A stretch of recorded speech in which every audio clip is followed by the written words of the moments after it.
Hey everybody, welcome to Open Door Philosophy, a podcast where an undergraduate philosophy major and his former high school philosophy teacher discuss a variety of philosophical topics in an understandable way, all towards the purpose of living a good life. I'm one of your hosts, Andrew Graziano. And I'm the other, Derek Parsons. And welcome to episode 31. Yay, crossed a big threshold, where we begin a two-part series on philosophy as a way of life rather than abstract theory based on the 20th century philosopher Pierre Hadot. But before we dive into some practical philosophy, Mr. Parsons, how are you doing? I'm doing pretty great. Promise the summer is just mere weeks away. Gosh, by the time this airs, I'll have about 6 days left with students. So, Summer's coming.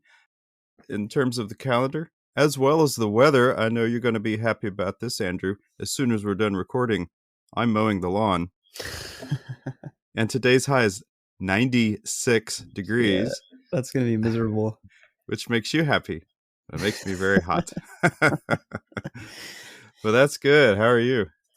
I'm doing well. I'm staying inside, avoiding this hot temperature. I got out of school. Yeah, so I'm going to be out for like 2.5 weeks by the time this podcast comes out, which I'm very much looking forward to. It's going to be a busy summer for me, but, it's just another stage of life. We just finished up with our Stoicism, so that's something we should take away. Just another wave on the great ocean of time. Yeah. So would you consider the semester a success?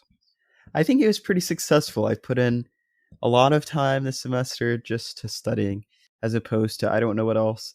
But I think like in the past, I was involved with a lot of clubs and stuff. But this semester, I really wanted to make it a goal to put in a lot of time, produce a lot of good quality stuff.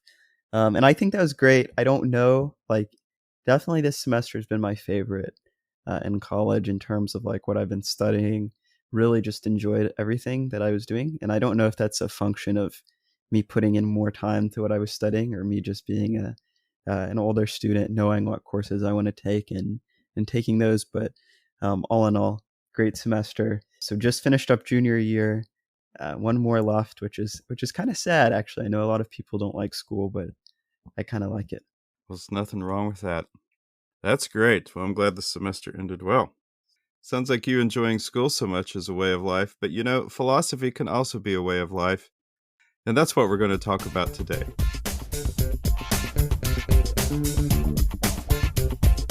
The last couple of episodes, we've been spending time in the ancient world, and now we're going to spend some time with the 20th century philosopher who also spends all of his time in the ancient world.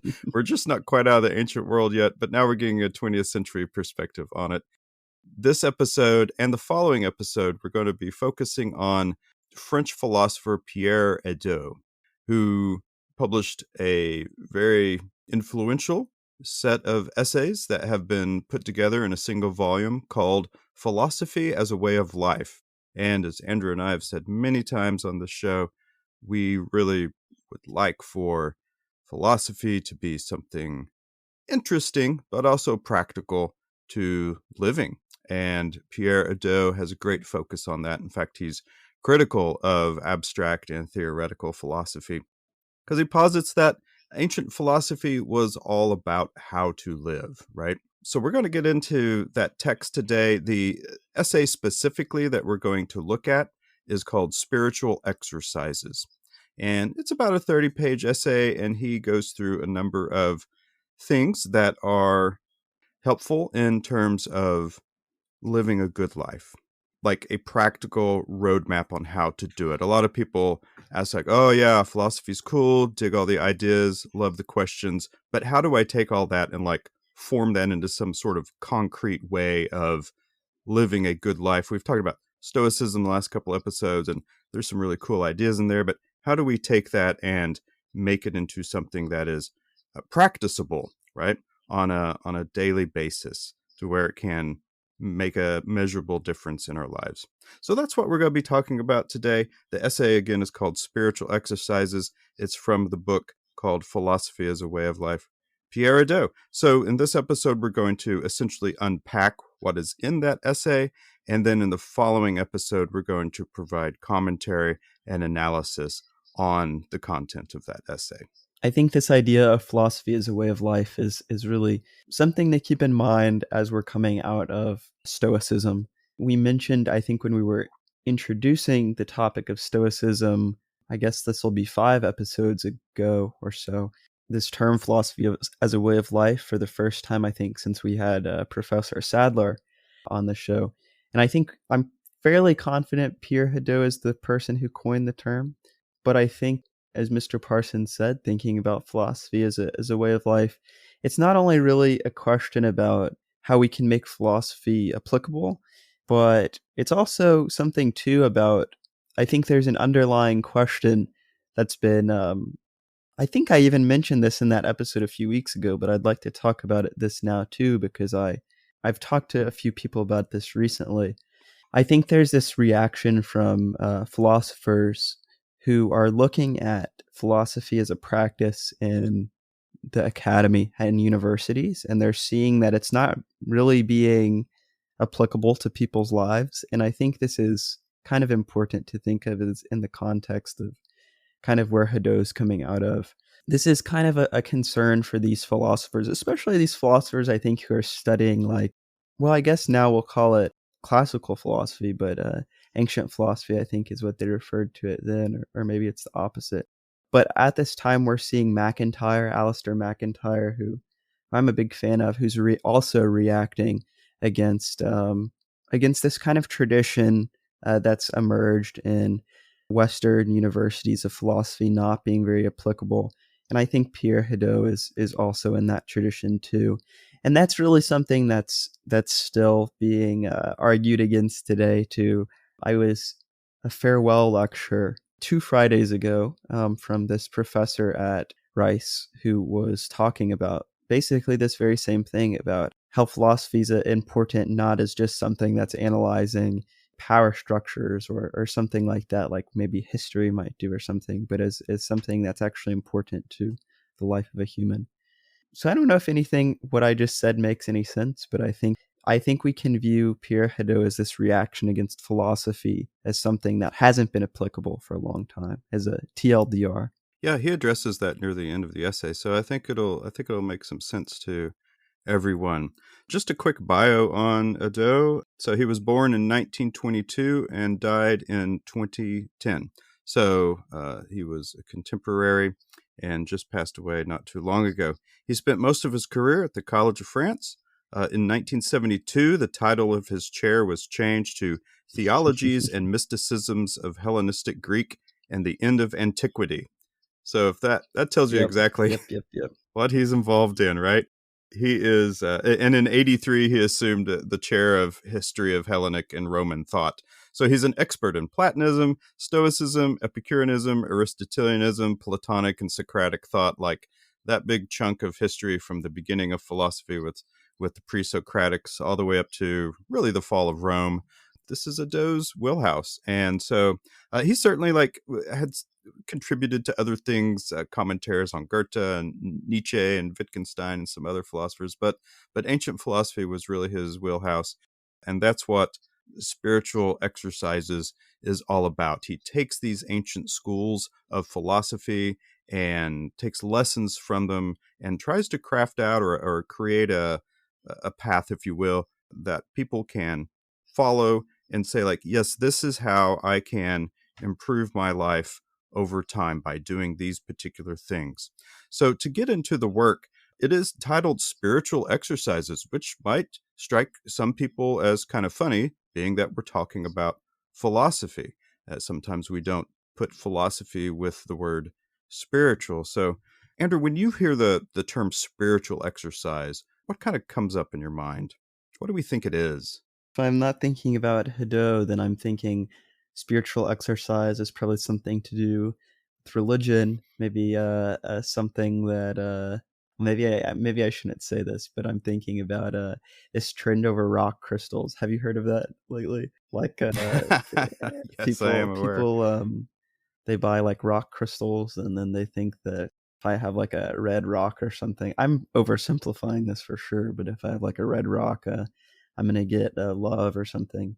But yeah, I guess that's what I think of, something that's, I don't even really know. It's something that's not like a physical exercise, but something that, I don't know.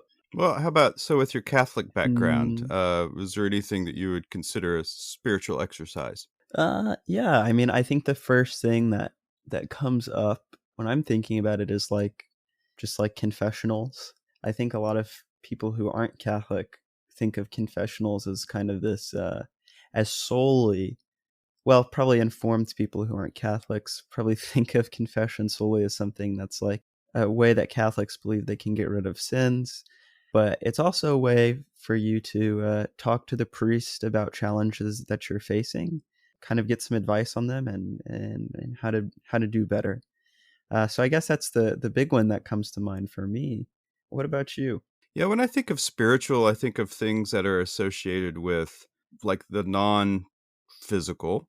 And when I think of that in relation to humans, I think of the aspect of humans that we call being, right? Your beingness, which is your soul or your mind, or that part of you that is uniquely you, and that is sort of your spirit. And I think of with spiritual, I think it's anything that's kind of associated with improving that part of you. We're not talking about improving your abs or your biceps or something like that. We're talking about improving the part of you that is your beingness, right? So in spiritual exercises, think of improving your moral outlook on things, improving your character. And I think, if you want to make a religious connection, like you just said with confession, I mean, when you confess to a priest, you said that you talk about challenges, right? And so it is challenges that help shape our character. And typically that's a spiritual exercise. Whether we take sort of a religious view of that, or whether we take a more secular view of that, of improving character or something like that, the improvement of the beingness of a person. So Hadot, at the beginning of the essay, lays out what he thinks it means, because he also acknowledges, and this is why I wanted to ask the question, he acknowledges it's kind of an awkward term, but here's his justification for it. He says, because philosophy is involved in the art of living and focuses on the self and the being, it can raise us from the inauthentic to the authentic. And he even uses the term conversion in the phrasing from time to time. It can transform our lives. And so this makes philosophy, when used in this way, as like a way to improve one's life, not abstract theoretical stuff, that this makes philosophy, or the doing of philosophy, a spiritual exercise. Hadot kind of lays out this very simple understanding of what he means by spiritual exercises too. So we were just kind of talking about what we think, but I think this is a good way to understand it from Hadot, where he says spiritual exercises are practices which are intended to effect a modification and a transformation in the subjects who practice them. So I think that's a Mm. pretty simple. It's kind of broad too, you know. Well, I guess we'll leave the commentary for the next episode, but I think it's an intentionally broad definition. Hadot, in wanting to lead us towards some exercises that are practical with philosophy, of course, like with all philosophies of life, we have to identify what is the thing that is keeping us from authenticity, right? And so being a classicist, and by the way, Hadot will address everything from Stoicism to Mm, Epicureanism to Platonism. If you're not familiar with that, that was a religion that was based off of Platonic ideas of Plato, and the idea of the good. But we're also going to talk about Socrates as kind of a figurehead, and all these philosophical schools from the ancient Hellenistic world all kind of agree on the same thing. That is the problem. Now, how they get to the solution is a little bit different for each school, obviously. But the problem is that we are a slave to our worries and our passions. Those are the things that keep us from being living a genuine, authentic life. And so these spiritual exercises that he recommends, well, I don't know if he even recommends them. He's really just kind of mm. identifying them. No, I'm going to take that back. I think he does recommend them. But he doesn't recommend one particular school. That these spiritual exercises can help us ascend to some greater peace of mind. pulling practicality out of a 2000 plus year old exercise is sometimes tough. But I think when Hadot is recognizing the roots of these exercises and something that's very human, that's something that still is problematic for us, such as, worrying about things and worrying over passions and desires and such. When we recognize that root, we have almost a justification, not necessarily for believing that these exercises work, but a justification for entertaining these ideas. So we can see these exercises in this journey that we're taking in this podcast, and in Hadot, when you read Philosophy as a Way of Life, and this particular passage of spiritual exercises is as a kind of shopping around, I guess, for different. This is a poor analogy, I guess, but shopping around for medication, for helping us kind of improve on a problem that seems almost inherent in our experience as humans. Absolutely. And you talk about the root. Almost all world religions and philosophies identify something very similar to the common problem. Buddhism says, the thing that keeps us, the thing that causes suffering is desire. In the biblical New Testament, and Jesus tells us to get rid of all of our possessions and follow him. It's money, it's possessions, it's wealth, it's title, it's, and that's the same message from the Stoics and from other ancient schools of philosophy as well. So we'll analyze that. I really want to provide some commentary on Yeah, this I as know. well. So we'll analyze that the next episode. But that's the claims that we see across many philosophies and religions.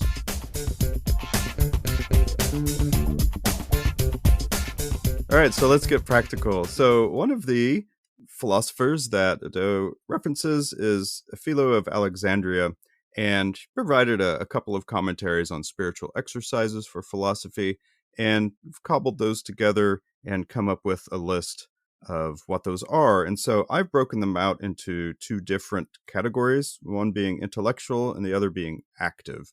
So just want to read them real quick and then we'll discuss them.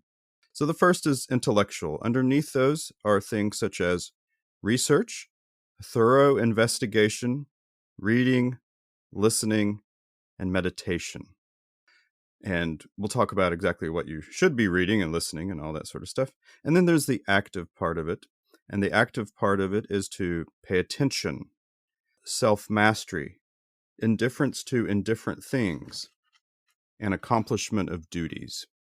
So all of those are actionable exercises that you can do. So let's take a look at these for a minute, Andrew. And the first thing that hits me is it's this divide between this list, and I think you divided it perfectly between intellectual and active. It's really this divide that's prominent in philosophy back then, of these virtues, right? It's intellectual virtues and active virtues. And these different ones, the way you split it, the different exercises in each are ways that you kind of cultivate intellectual virtues and active virtues, I think.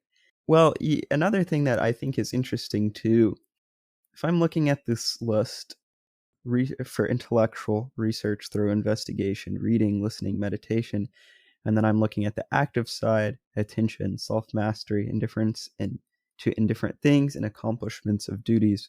I could also think about it like, okay, which one of these is going to be most important, or which one of these is going to help me more? And I think that something that we're going to see, although it's probably not prevalent, or it's not prevalent, it's probably not going to be evident at first, is it's going to be really interesting which branches are going to emphasize different exercises.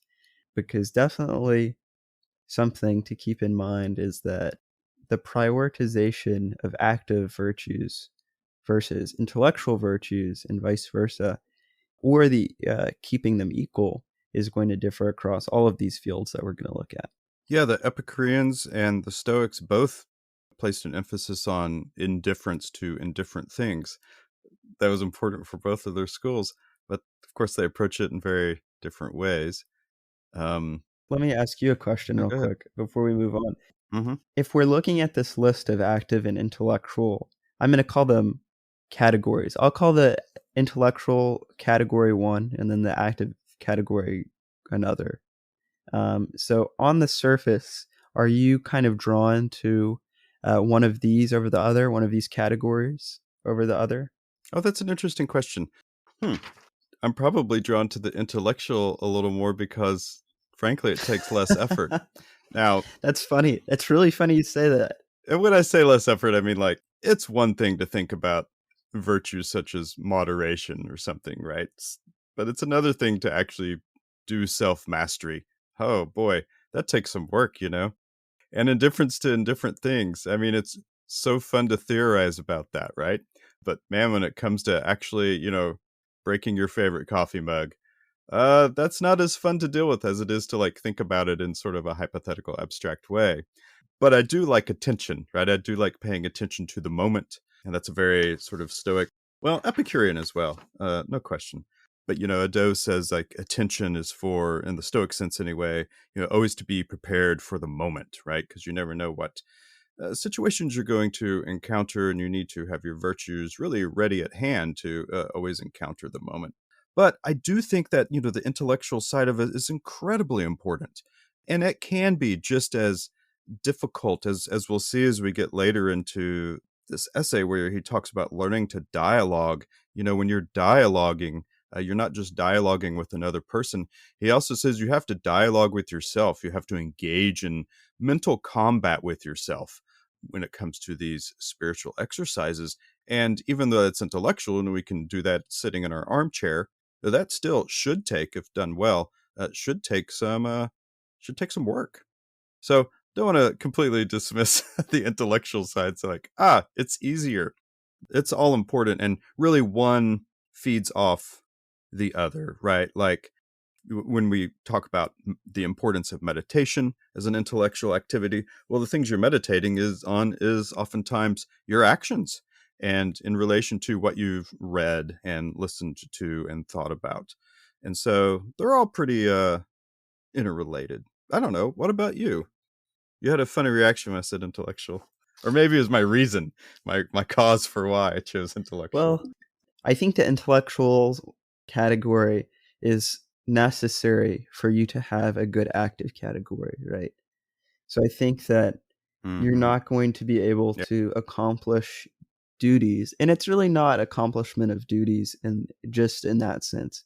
When we say accomplishment of duties, it really means accomplishment of duties.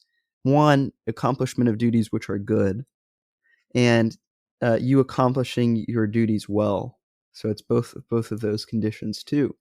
So if I want to meet both of those conditions to accomplish my good duties well, I'm going to have to research them. I'm going to have to figure out what makes my duties good or which duties to choose, and then I'm going to have to through investigation figure out how to do those duties well.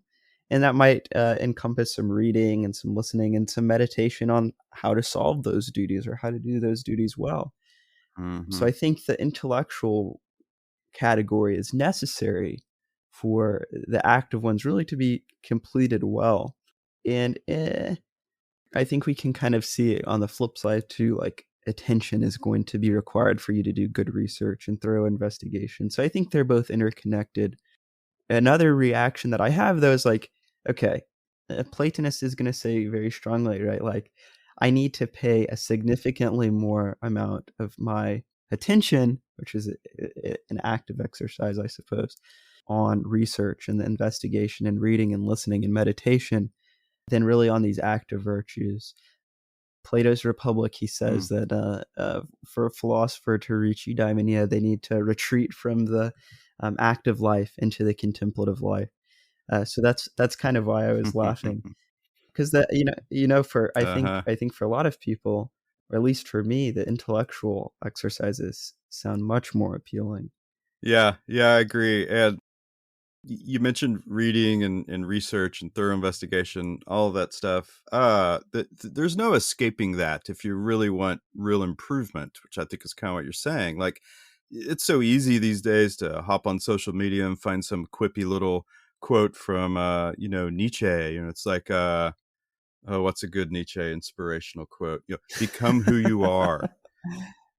And you're like, oh yes, this is my mantra for life, and now I'm living it. But golly, you got to do some reading. You got to have some dialogue with people. You got to have dialogue with yourself. You got to investigate what other great thinkers think. You have this vast library of incredible thinkers who came before you, and so many people around you that you can draw upon as well, orienting your life towards improvement from the worry and stress that we create for ourselves. Like, that doesn't happen with cute little one-liners from philosophers Yeah, no, or no, that's self-help so people. true. And I think too, if we're thinking about like this intellectual life, really in the context of these Aristotelians and these Platonists and these Stoics, well, maybe Stoics less, but and these Epicureans and all of these Hellenistic schools, they're really thinking about this intellectual, or in the Greek, fancy Greek, theoretikos, as a life kind of science, of something that as we think of science now, it's about inquiry, it's about testing methods, it's about figuring out truths of the world around us, it's about studying biology and physics, something we didn't talk a lot about in the last episode, or in the last episodes of Stoicism, but that was something fundamental to being a Stoic sage, was a study of physics. And Mm-hmm. yeah, this theoretical life, theoretikos, this intellectual or contemplative life, is one that's filled with study, filled with science, filled with learning. The point is for you as an individual to come to your own particular understanding of what it is to live a good life. That's why there's so many different schools. That's why there's so many different religions, although a lot of those kind of echo the same things, but the approach can be different. Epicureans versus the Stoics, for example. The point is for you to take all of this knowledge, research, information, everything, and test it out for yourself and come to your own conclusions about that. That's what philosophy is. And that will make your life that you're living even more authentic, which is, according to Hadot, a goal of moving away from your worries and from your passions.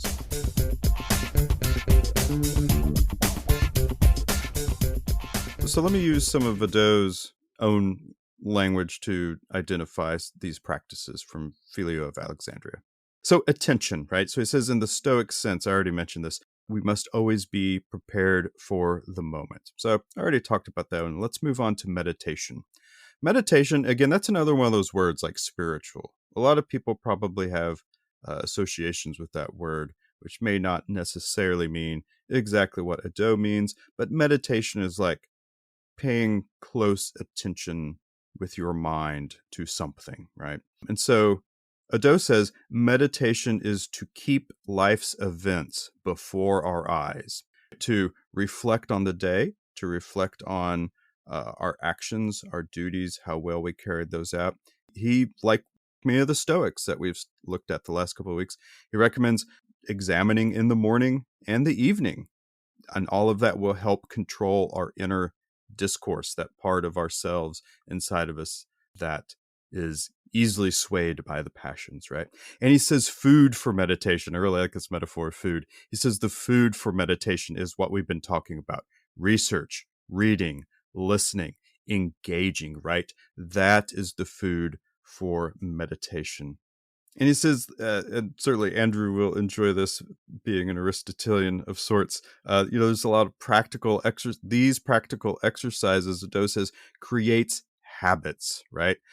So habits of that feed into self-mastery and those duties that you carry out in social life. By following these exercises, it creates these habits, and that helps improve everything overall. Aristotle loved him some habits. Yeah, Huh, Andrew? he really did. You're completely right. Aristotle loved him some habits.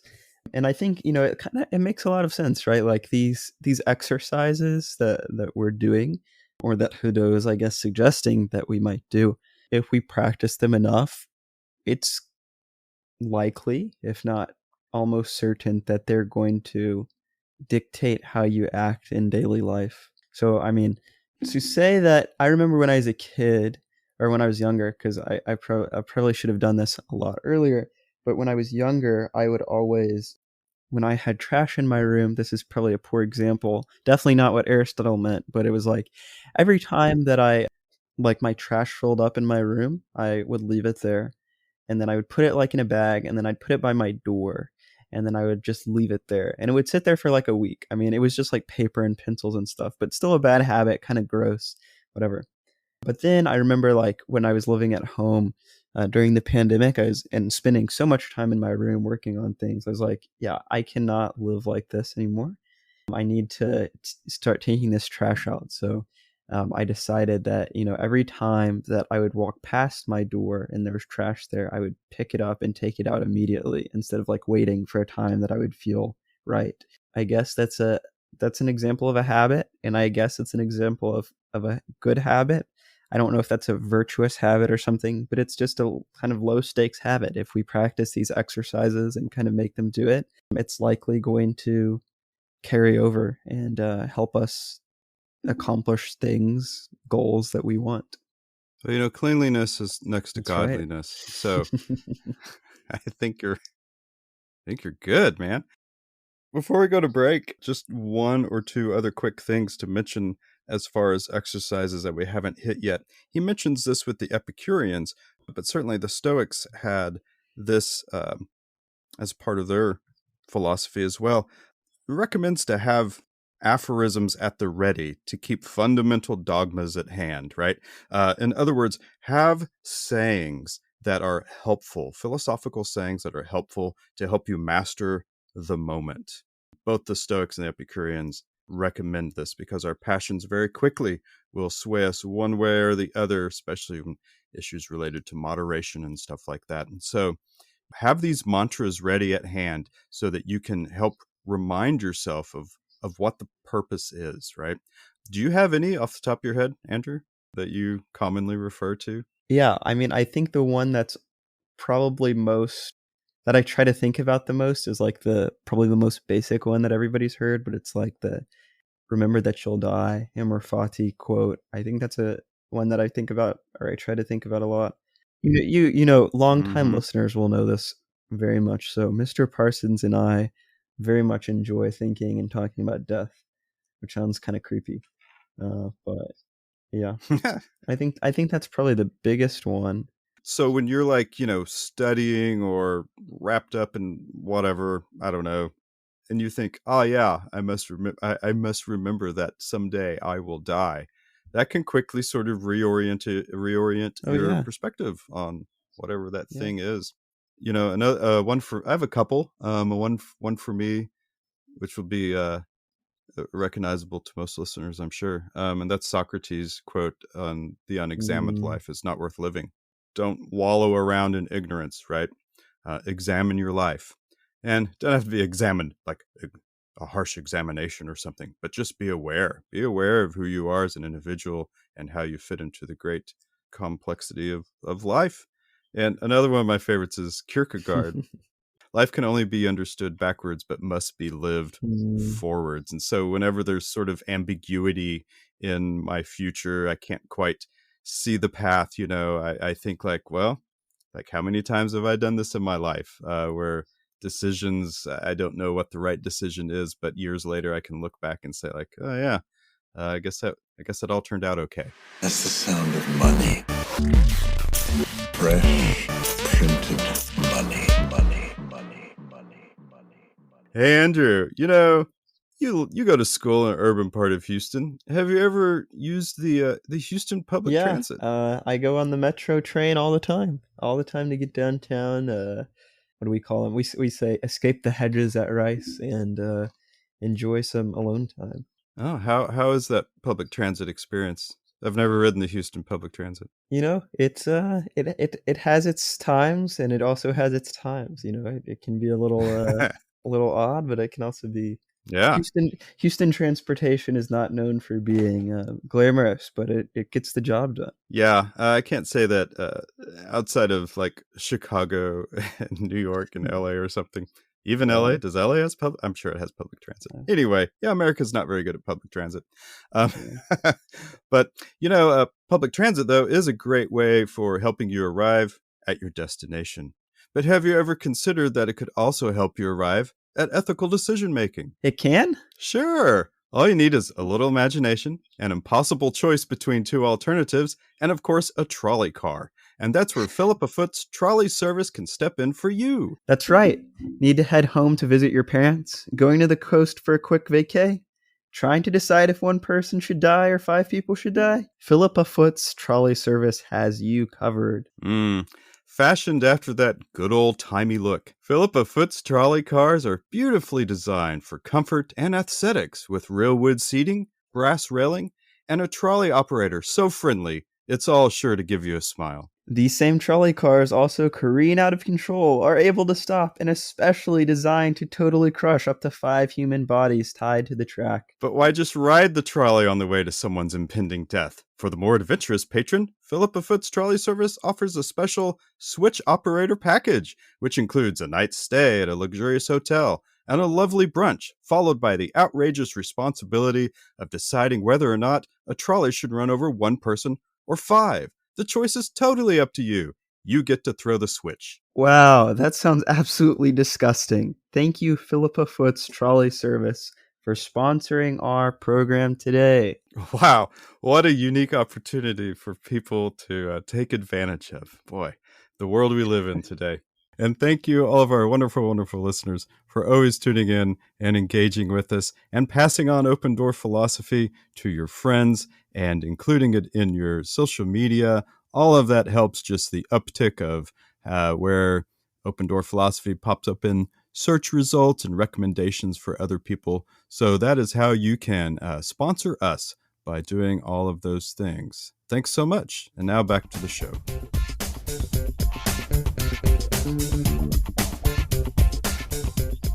So another big aspect to spiritual exercises with philosophy, Hadot mentions learning to dialogue. So that's a very specific thing in philosophy, or at least in ancient philosophy, because so much of ancient philosophy orbits around Plato, and his particular style of writing was dialogue, of course, based on his great mentor Socrates, who also exclusively dialogued when it came to philosophy.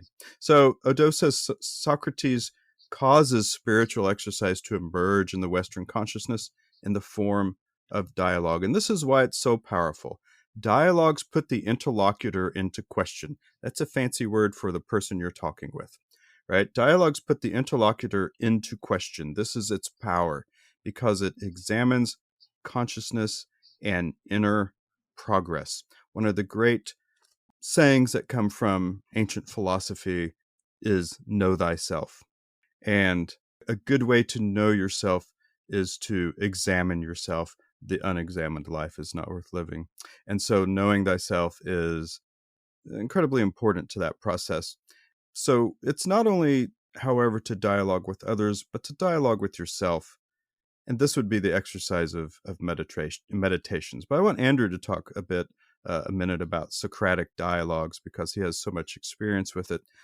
We've talked about Socrates a little bit, but for those who might be first-time listeners or unfamiliar with Socrates, Socrates engages in in every dialogue that Socrates is in, except for one that I can think of off the top of my head. He's engaging in a dialogue between two. Usually, it's 2 people at a time. Other people can join in the dialogue, but it's just 2 people at a time.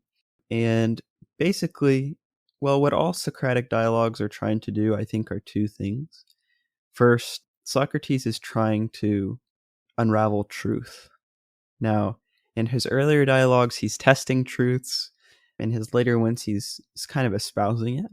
But no matter what it is, it's trying to unravel truth. And that dialogue method, because I guess that's what we're going to talk about here and what's important, it's really crucial for it, right? And because basically in a dialogue, in Socrates' dialogue, what he's doing and he's starting, this is the way that I was always explained to it. Socrates starts at point A. when he's testing truth. And then he asks basic questions that stem from first principles from A, and then after a while, he's going to end up at something. And if he ends up back at point A, then he has good reason to believe that A is true, or he has justified himself to an extent to believe that A is probably true. For a lot of the time, though, Socrates will end up at, I'll refer to it as not A. And basically, when he comes to not A, that means that A can't be true, because A and not A can't be true at the same time. And so in those instances, Socrates has reason to believe that, to reject A as being true. And you can substitute A for anything you want.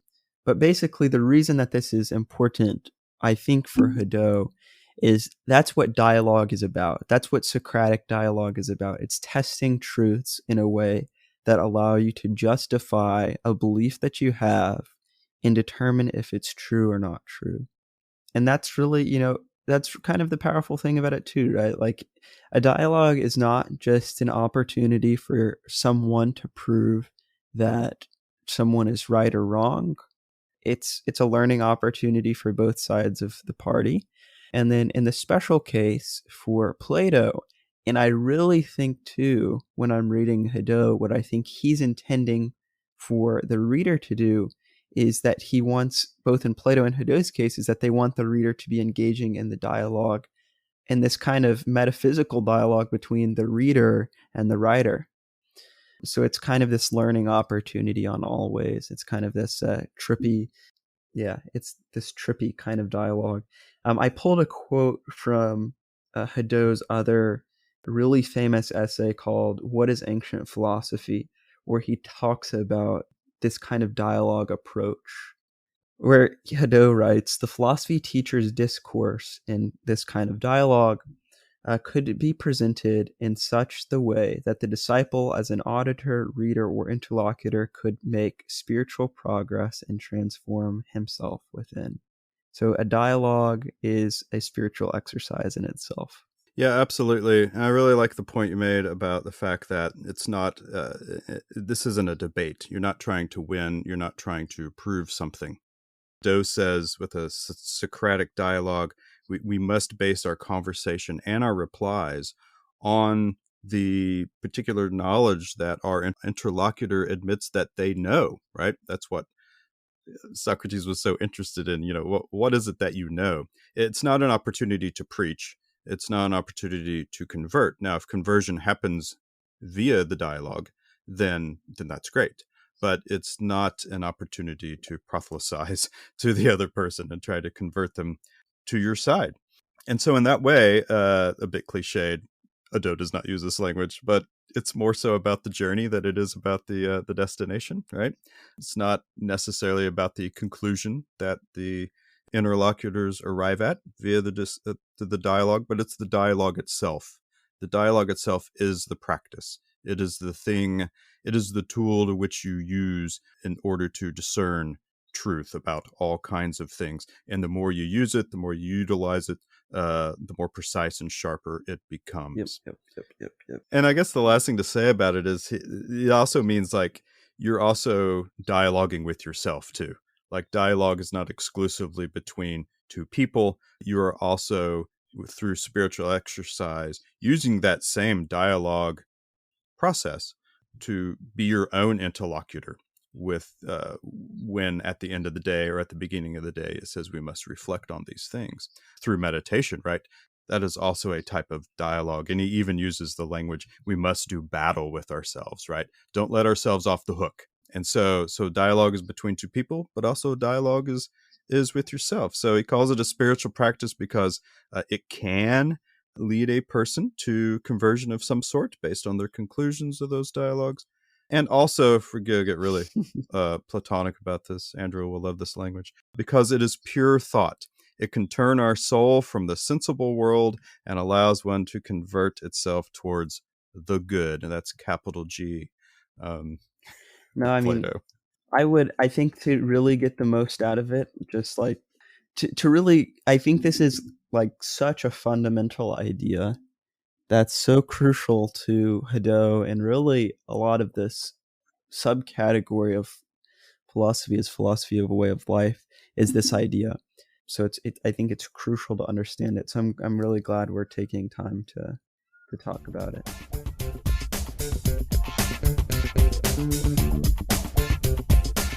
Yeah, the next section in the essay is called Learning to Die. Andrew has already mentioned it in this episode. We love Yep. talking about death. So anyway, learning to die gives us perspective and allows us serenity in the misfortune, right? But hey, a lot of that is sort of, again, orbits around Socrates. So Socrates, in a way, was a martyr for the philosophical schools because he does die for what he believes in. So, Andrew, very briefly, for listeners who might not be aware of this particular story, could you run us very quickly through why the death of Socrates is so important? Socrates was indicted by this guy, probably put up by a bunch of other people, basically for two reasons. But the basic reason is that they thought Socrates was corrupting, and he was kind of probably very annoying. So a lot of people probably didn't like him. When they indicted him, they didn't necessarily want him to die. They wanted to probably just sue him in the sense of get some money, exile him most likely, and just kind of kick him out of Athens.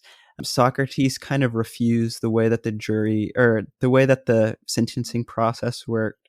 Socrates basically chose death instead of exile. He basically had the option. We don't need to go in that today, but he basically chose death instead of exile and abandonment from philosophy. And he also had the opportunity to escape multiple times, but he chose to stay, basically thinking that was the just thing to do. And he died. He died in prison after drinking hemlock, which was the traditional execution. So, Hadot says Socrates exposed himself to death for the sake of virtue, which is why he's considered such a martyr. I mean, those Greeks, they probably like opened the cell door and they're like, Socrates, please, like you can walk out of here. Yeah, yeah, that's But basically no, what they say. Yeah, yeah, he refused. He said, "You've sentenced me," and so Hadot says he preferred to die rather than renounce the demands of his conscience, thus preferring the good above his own being, and thought and conscience above the life of his body. So Socrates becomes a real martyr for the philosophical schools that come after him, and this is why so many of course, his dialogues are fantastic, and his whole way of thinking shapes philosophy for hundreds, if not thousands, of years. But the death and the way he went about it, of course, inspires many schools to him. And this is why essentially every school that springs up after him attempts to attach themselves to Socrates as he's the founder of their school. He's that pivotal.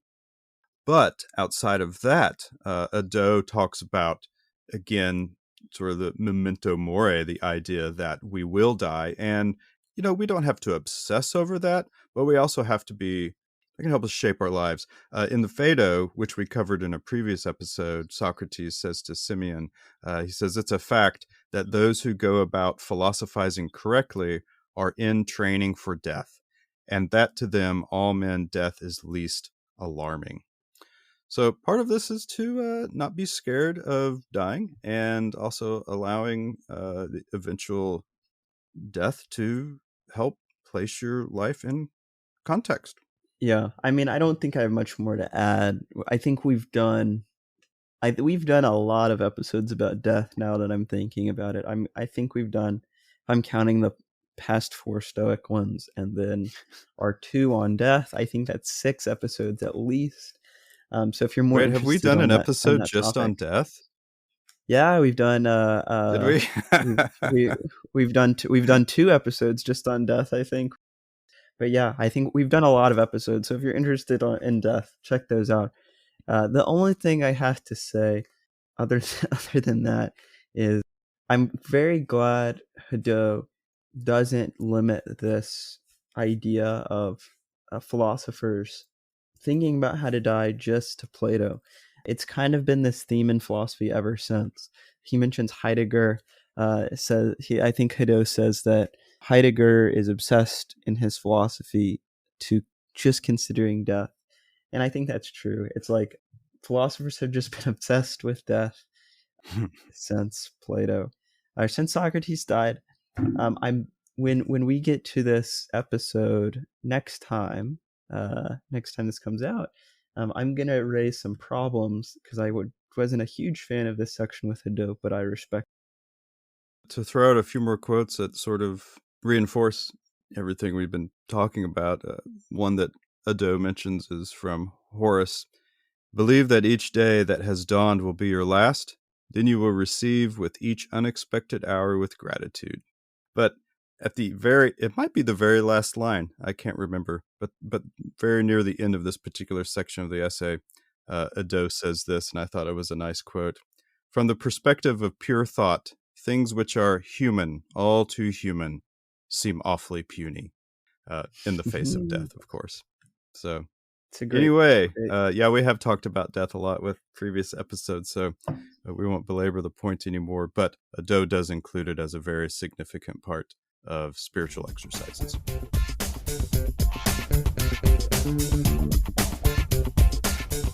So the final section that Hadot brings in Philosophy as a Way of Life is talking about learning how to read. And when I first read this passage, I was so confused. I can see his other two practices pretty clearly, learning to dialogue, learning to die. Both are kind of important. Both have been talked about. I've never seen learning to read before. But when I kind of got into the passage, it made a little bit more sense. There's this really interesting passage where he talks about, and I think he's kind of justifying this, when he's re-looking kind of at the end of this chapter, where he's kind of looking at spiritual exercises again, and he says, thus all spiritual exercises are fundamentally a return to the self, in which the self is liberated from the state of alienation and to which it has been plunged by worries, passions, and desires. And then a little bit later, he says, with these exercises, we should be able to attain wisdom, that is, to a state of complete liberation from the passions, utter lucidly, knowledge of ourselves and the world. And then I think when I was reading that, it kind of clicked, because that's kind of what reading is too. It is a way for us to learn why it's not helpful to worry about our worries, our passions, our desires. But I think as we'll talk about in a second, there are different ways you can read. And reading in this way that Hadot kind of wants us to is important, and I think can change the way we think about reading a text of philosophy so that it can be a spiritual exercise for us. Yeah, in the section he goes through a couple of different schools that we've mentioned throughout the episode: Platonism, Stoicism, Epicureanism, and talks about how reading is important for each of those and in what particular way. But all of them always returns to this idea of a spiritual exercise helps us renounce the false values of wealth, honors, pleasures, and turns us towards the values of virtue, contemplation, and a simple lifestyle, a simple happiness of existing. You may not know it, but all those schools were just echoed in that one sentence.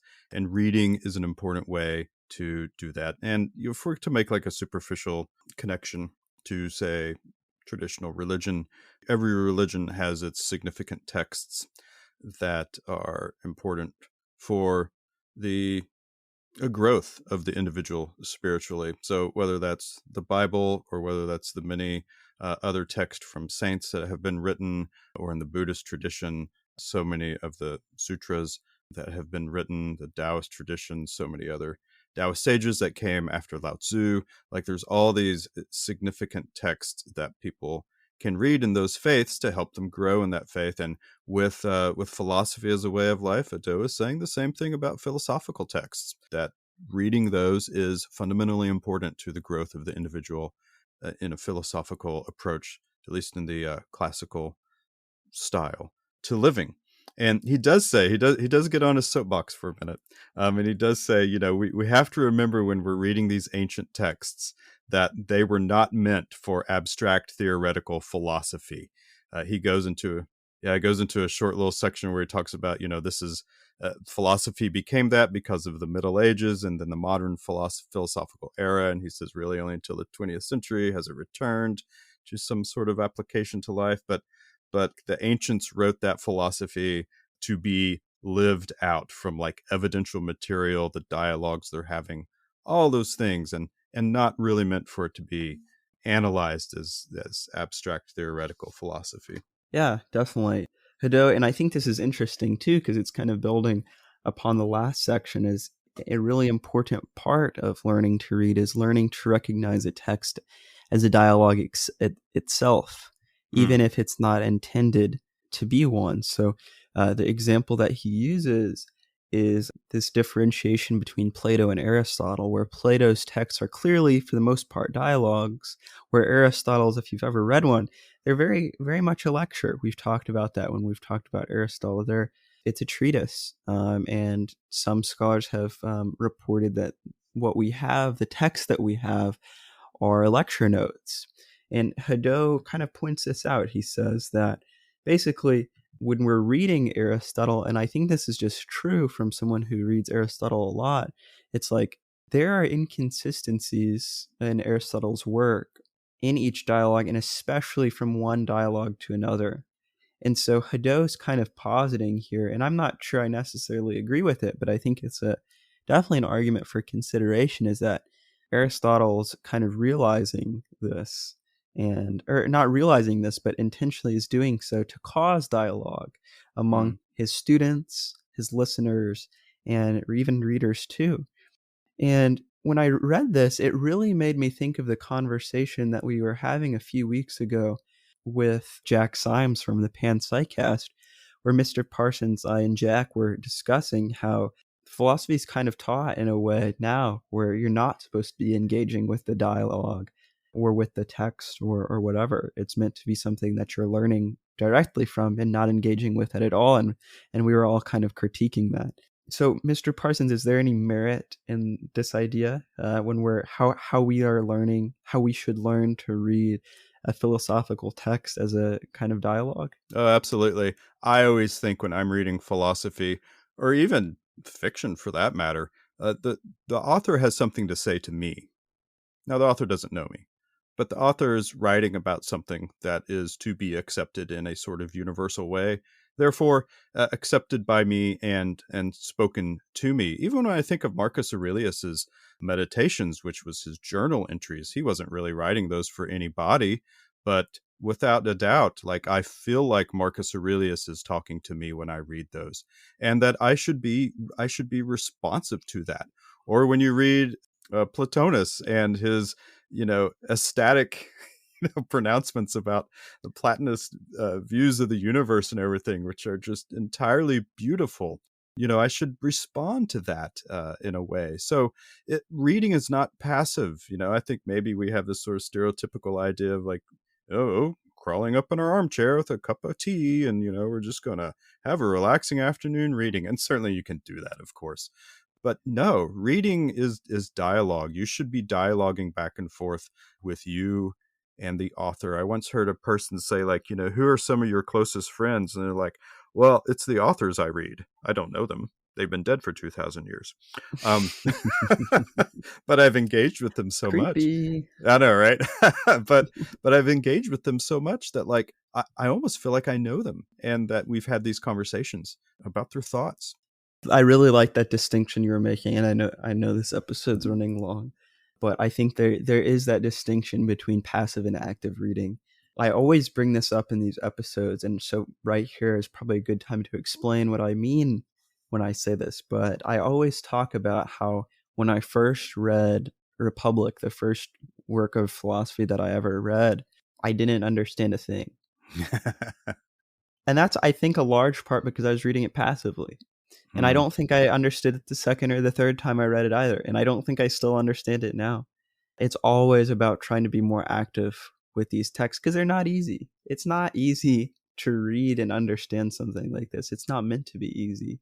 It's an exercise. Reading is an exercise. And just like any exercise, you're going to get out what you put in. Yeah. Yeah, I mean, to go back to the metaphor, exercise, if it's going to be beneficial to you, it's going to be something you do over a long period of time, and it's not going to be easy. None of it's going to be easy. You're not going to like it. Well, you'll like No, it. yeah. You'll Well, like it, but it'll be hard, right? Like doing all the workout, going for the long runs, going for the long swims, all those things.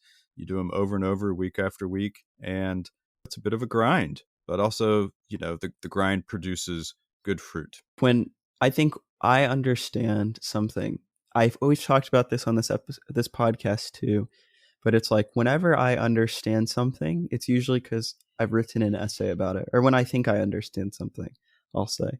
And that's just because I think I spend, when I write an essay for school, I'm spending 20 or 30 hours on 2 lines. Hmm. And I still think, like, if I go back and read something that I wrote last semester where I did spend 20 or 30 hours on 2 lines, I still think, what the heck am I even talking about? That's completely wrong. But these authors, they're putting significant time into each word that they're picking, usually. And there's complex ideas. And if you're not going to put in the time, you're not going to get out what they really want. Well, the thing I'll end this episode with is what Hadot says near the end of this essay, which he talks about old truths. So he's talking about all these different schools of philosophy and their different viewpoints. He says, and this goes back to the idea that philosophy must be lived. He says, and I'm paraphrasing, for philosophical meaning to be understood, these old truths must be lived and constantly re-experienced. Each generation must take up from scratch the task of learning to read and reread these old truths. So even though these famous works, Andrew mentioned the Republic, man, like so many people's entry book to philosophy, thousands of years old, has been studied exhaustively, but it's up to you, the next person, the next generation, to take that 2,000-year-old work of philosophy and learn from it and reread those old truths and doing something for it, re-experiencing it in your way. Not truths for all times, but truths for today.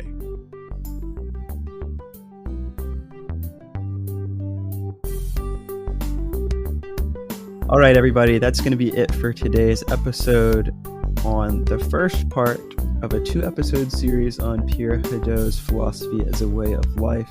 Thank you so much for listening.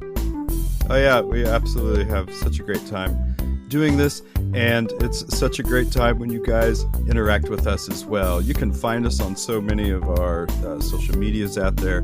Twitter, Instagram, yes, Instagram. We have a website, opendoorphilosophy.com. You can email us at opendoorphilosophy@gmail.com. We'd love to hear your thoughts, your comments on the episode, some of the ideas that are in it.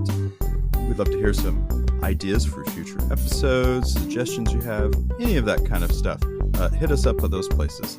We'd also like to thank Kevin MacLeod for the use of his free music in the episode at the beginning and the ending. Still thinking it's very groovy, so thank you for letting us use that.